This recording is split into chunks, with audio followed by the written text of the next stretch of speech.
To explain the thinking behind the scheme and the proposal to open this area here as a temporary cycle path. It would run, this is near the Lodica, it would run to Talbot Road and to Sandy Park. The reason I'm pushing for this, and Tim is also, is because we've realised that there's a massive increase in cycle and walking over the last 12 months for obvious reasons. And the beauty of this proposal is that we could get this opened on a temporary basis and see how people respond.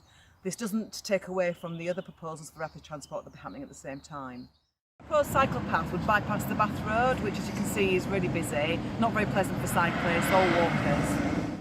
I can see lots of things happening. I can see here, I can see skateboarding, cycling, kids learning to cycle because it's very safe. I just think it's got a lot of potential, but the main thing is, it just means this wasted outdoor spaces where nothing is happening gets a bit of usage.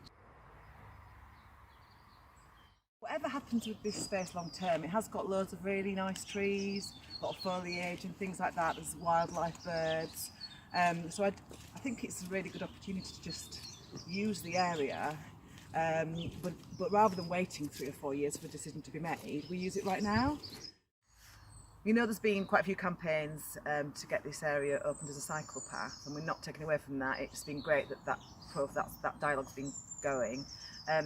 What we did was go to the council, the appropriate departments, which is transport and infrastructure, and speak to them about using this on a temporary basis now rather than in several years' time in whatever capacity.